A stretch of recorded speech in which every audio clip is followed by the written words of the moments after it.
La femme se penche. Elle a vu un compte à rebours sur la jambe de la fille. C'est un compte à rebours pour la vie. La femme lève à nouveau les yeux. L'enfant était si jeune. Elle voulait l'aider. Elle regarde les gros camions passer au loin. Elle court aussi vite qu'elle le peut pour arrêter le camion. Elle pensait pouvoir changer le destin de la petite fille. Mais quand la femme a tourné la tête, la petite fille était déjà couchée sur le sol, se couvrant le cou et convulsant. Elle s'étouffait avec ses bonbons. Le compte à rebours de la petite fille n'était plus que de 12 secondes. Il s'avère que même si vous voyez le compte à rebours, ne peut pas changer son destin. Elle a versé des larmes d'impuissance alors que l'horloge atteignait 0. La petite fille a cessé de respirer. La petite fille a cessé de respirer. Ce sentiment de connaître le résultat, mais de ne rien pouvoir y faire. Une femme se sent étouffée. Il valait mieux ne pas avoir ce pouvoir du tout. Bella a découvert cette capacité spéciale lorsqu'elle était enfant. Elle jouait à cache-cache avec sa grand-mère. Une voiture arrivait à vive allure sur une route isolée. Bella n'a pas réagi du tout. Au moment de la collision, la grand-mère s'est précipitée et a bloqué Bella.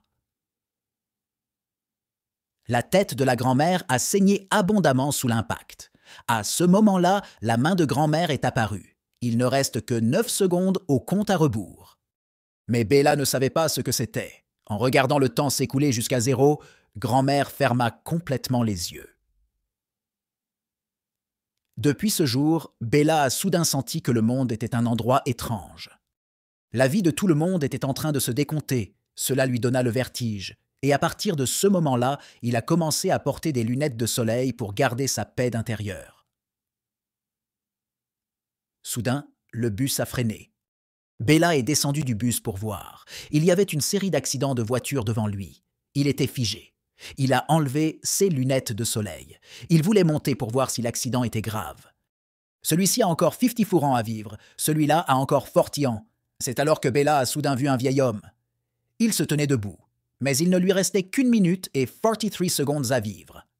L'homme était parfaitement immobile, mais un compte à rebours est apparu sur son visage. La seconde suivante, il était allongé sur le dos, se tenant le ventre. Bella savait que l'homme n'avait plus qu'1 minute à vivre. Elle a donc pris la main de la femme et l'a mise dans celle de l'homme. 16 derniers instants doivent être chéris. Bientôt, le compte à rebours se termina. L'homme était complètement essoufflé. Bella souffrait. Mais elle ne pouvait rien faire. Il s'était habitué à ce sentiment d'impuissance.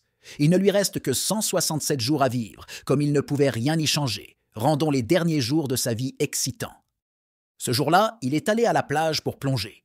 Tout le monde a interagi avec les autres. Il profite de la beauté du monde sous-marin. La plongée est terminée. Mais lorsque nous avons compté le nombre de personnes, je me suis rendu compte qu'il y avait une personne qui n'était pas encore remontée. Bella a regardé la surface de la mer sans bouger. Sans hésiter, elle a mis ses lunettes. Elle a sauté à nouveau dans la mer à la recherche des coéquipiers manquants. Bella a poussé en avant. Finalement, elle aperçoit un homme qui ne répond plus. Elle lui pose un tube respiratoire, elle prend la main de l'homme et avance. Bella a réalisé que le temps de sa vie s'était arrêté.